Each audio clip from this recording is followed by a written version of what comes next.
en la versión electrónica, a la cual mucha gente tendrá más acceso que a la versión impresa. Faltan las dos partes introductorias, habría que armonizar las páginas y tal vez también corregir algunos detallitos de la edición. A mí me da mucho gusto haber participado en el libro, porque si pensamos un poco en la historia de la antropología como la aprendemos normalmente en la licenciatura y también en las maestrías, muchas veces la historia de la antropología es una historia de enfoques, escuelas, paradigmas, posiciones preparadigmáticas o como se quiere decir, evolucionismo, difusionismo, etc., así como normalmente lo aprendemos. Es una forma de periodizar la antropología. Otra forma de periodizar nuestra disciplina sería decir que la disciplina ha tenido básicamente dos etapas clave, dos etapas críticas. Y esas dos etapas se pueden observar y analizar cuando uno empieza con la observación no de las ideas, sino de las gentes que producen las ideas, las evalúan, las trabajan. O sea, un enfoque que muchas veces se llama externalista, aunque yo creo que no es correcto llamarlo así. Es decir, si pensamos en la primera etapa importante, entonces evidentemente es la etapa del último tercio del siglo XIX, la época cuando se conforma el gremio antropológico como tal, que finalmente a través de su ingreso a las universidades obtiene el control sobre su propio gremio, pudiendo ahora certificar a quienes son antropólogos y quienes no. Es decir, la configuración paulatina del gremio de antropólogos, que tiene en esa época, como todos sabemos, una característica más o menos describible en términos de Kuhn, es decir, con una idea más o menos compartida de lo que es la antropología, quiénes son los objetos de estudio de la disciplina y cómo se deben hacer las preguntas sobre esta diversidad cultural que es la característica de la especie humana, de tal manera que la antropología empieza a describir el universo de la especie como el multiverso de las sociedades y de las culturas. La segunda etapa importante me parece que es la etapa que se inicia más o menos 100 años después, es decir, al final o en pleno proceso de descolonización del mundo, donde empieza a modificarse la composición del gremio antropológico y donde, aunque ya había habido antecedentes de eso, se empieza a hacer más visible la configuración cambiada de la comunidad antropológica. Es decir, donde se empieza a ver que la antropología no solamente se produce en los países originarios de la antropología, sino que hay muchas otras partes donde se genera conocimiento antropológico. Un conocimiento antropológico que en países como la India muchas veces, o de algunos países africanos, lleva la palabra conocimiento sociológico, porque antropología es una palabra maldita, una palabra mal vista, pero lo que de hecho se hace es ampliamente antropología. Y donde se hace pues visible este cambio que durante décadas después todavía, y yo diría hasta fines del siglo XX, comienzos del siglo XXI todavía, es un cambio ocultado por la mayor parte de las publicaciones internacionales, por las publicaciones extranjeras, que son muchas veces las que nosotros usamos para enseñar antropología en nuestros propios países. Esta segunda etapa en la cual se hace visible, y eso significa también se hace consciente, las características de un gremio antropológico mundial cambiado, es esta etapa sobre la cual quiere llamar la atención la palabra de las antropologías mundiales. Antropologías mundiales, como dicen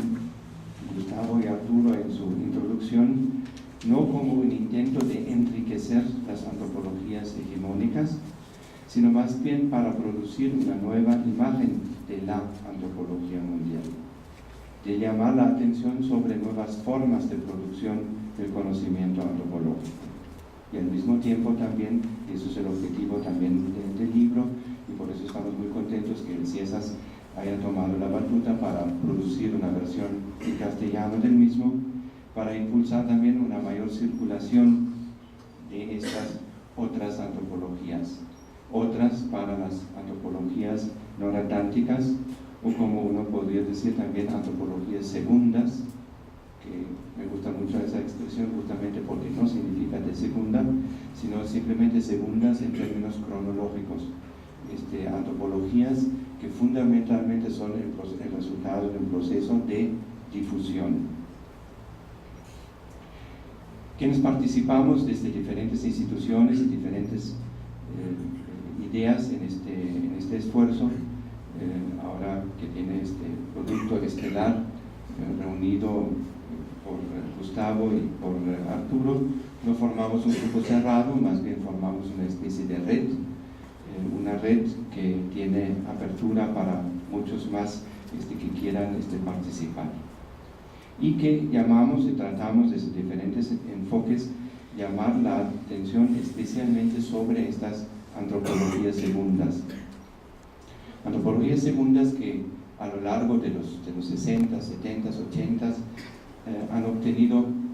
denominaciones diferentes. Se hablaba en los 60 de las antropologías del tercer mundo,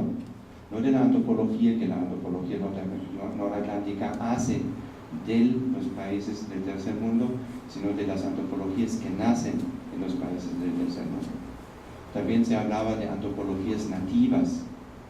Cardoso de Oliveira hablaba de las antropologías periféricas. Algunos hablamos de las antropologías del sur. El renacimiento desde hace unos años de los intentos, ahora por tercera vez, de fundar una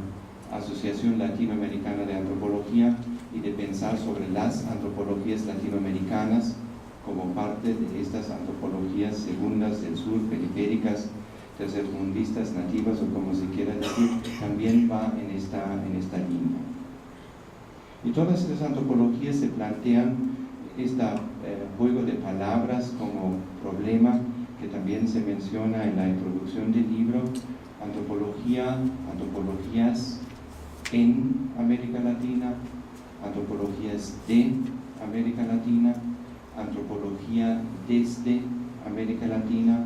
donde el juego de palabras puede hacernos caer en la problemática epistemológica de esta situación que se hace poco a poco más visible. En este sentido es la pregunta sobre el carácter de esas antropologías segundas del sur, periféricas, como se quiere decir. También, como dicen Gustavo y Arturo, siempre una pregunta sobre la modernidad,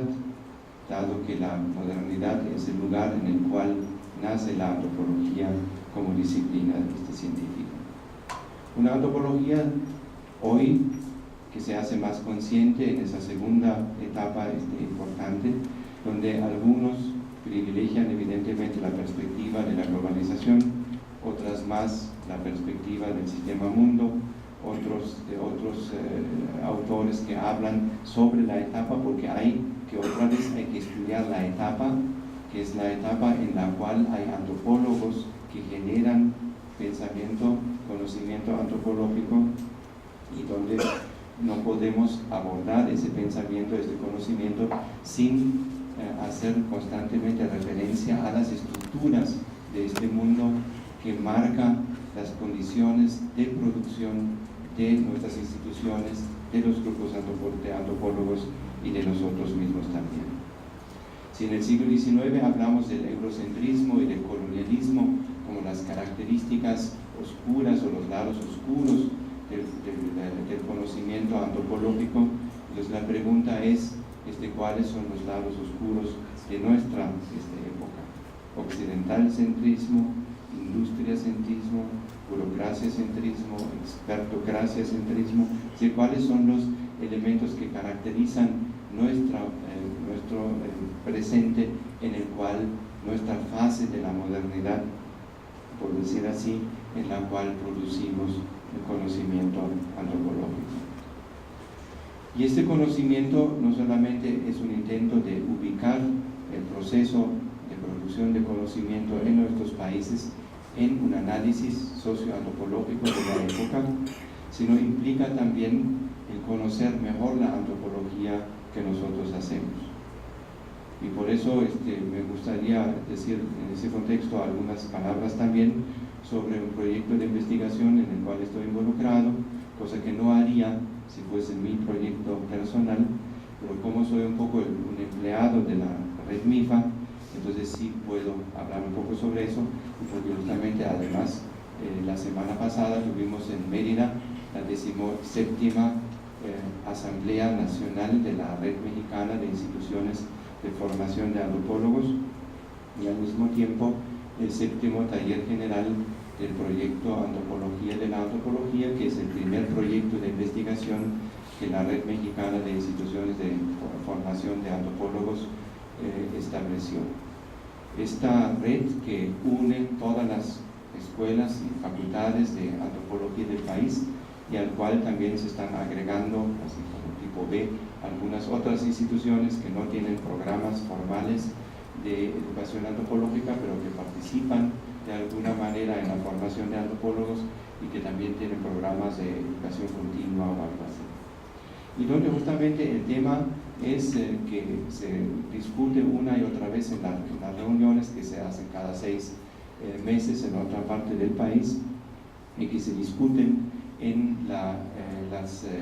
los talleres del proyecto Antropología de la Antropología, ha sido justamente, y lo comento porque algunos están involucrados, otros han oído algo de eso, un intento de escribir la historia de la antropología de los últimos 25 años, es decir, justamente desde el momento en el cual la última que tenemos a nivel nacional es esa obra monumental elaborada bajo la dirección de Carlos García Mora, con la Antropología en México, esa obra en 15 volúmenes que se produce a fines de los 80s. Entonces, de los 80s para acá, un intento de recuperar de manera comparativa la historia de las instituciones de formación de antropología en el país, y a partir de esto de acercarnos a algunos temas fundamentalmente desde el punto de vista de las instituciones de formación, pero ciertamente de interés también para el resto del gremio antropológico. Solamente para mencionarlos, en el proyecto hay actualmente 4 subgrupos. Un grupo estudia las características socioeconómicas, culturales, políticas de los estudiantes de antropología. Todas las instituciones dicen que los estudiantes son la razón de ser de la institución, pero casi nadie conoce los estudiantes. Cada uno conoce a algunos con los que se lleva, pero no tenemos una idea clara ni en términos, por ejemplo, no hay ninguna escuela en el país que tenga un registro de largo alcance sobre cuántos estudiantes de antropología hablan como primer idioma un idioma indígena. Si no conocemos el universo de los estudiantes de antropología. Un segundo, este grupo de trabajo apoya los esfuerzos que se han hecho ya en algunas instituciones de manera ejemplar, ciertamente en el CIESAS, del estudio de los egresados. Cada cambio de plan de estudios se hace con referencia al mercado de trabajo, casi inexistente, pero por lo menos de alguna manera por decir algo. Sin embargo, no conocemos el mercado de trabajo de los antropólogos en su mayoría. Entonces hay subgrupos, hay otro grupo que estudia los cambios en las tesis de antropología, donde se puede ver a lo largo de las décadas el cambio de interés de los estudiantes, el cambio de los autores principales que se usan como referencia. Y el último grupo es el grupo que estudia ahora lo que consideramos lo central de la antropología, es decir, el trabajo de campo como parte de la carrera y como parte de las opciones terminales, y el trabajo de campo como un problema que siempre ha sido, pero ahora además en la mira justamente por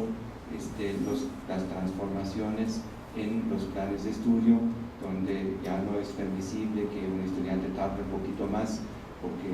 por esta o por aquella razón. Y el trabajo de campo ciertamente ha sido un factor que alarga nuestras carreras y que alarga el tiempo también de recibirse. Entonces, me parece que el proyecto, y por eso solamente lo menciona, es un intento también de conocer la antropología mexicana y de conocerla como una antropología del sur, y a partir de ese conocimiento también contribuir al concierto polifónico de las antropologías del mundo.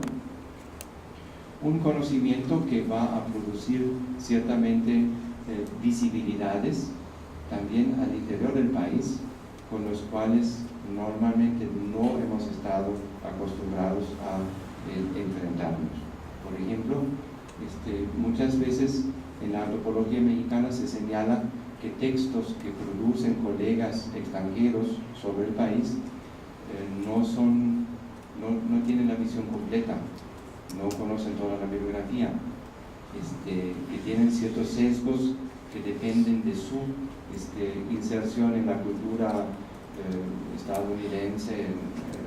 inglesa, francesa o algo así. Esta situación se va a repetir y se está empezando a repetir al interior del país en la medida en que empieza a haber miembros de pueblos indios que tienen grados de antropología y que ahora empiezan a decir sobre las antropologías hechas por los mestizos sobre sus pueblos, de que tienen las mismas características y debilidades que los que nosotros acusamos muchas veces a los colegas de otros países. Entonces también la diversidad de la antropología propia ciertamente va a aumentar,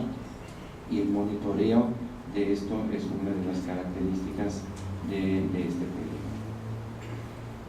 Me parece que, y con eso quiero terminar, que el estudiar otras antropologías, conocer otras antropologías, es en sí una cosa fascinante. Finalmente, como especialistas en diversidad cultural, nos interesan esos aspectos de otras culturas, de cómo en otras culturas se reflexiona, se analiza, se examina estos procesos de producción de conocimientos. Y sin embargo, me parece que también tenemos que recordar en este momento que la antropología fundamentalmente es un instrumento para conocer la realidad. Y conocer la realidad en el sur significa, si uno tiene vamos a decir corazón, significa ser impulsado a pensar en cómo se debe cambiar esta realidad. Entonces también desde ese aspecto me parece el tratar de conocer la antropología, de conocer la propia en comparación con otros, también tiene esa dimensión de pensar que tenemos que mejorar nuestros instrumentos de conocimientos, porque solamente teniendo buenos instrumentos de conocimiento también podemos hacer propuestas para la modificación de esta sociedad con tantos aspectos intolerables. Muchas gracias.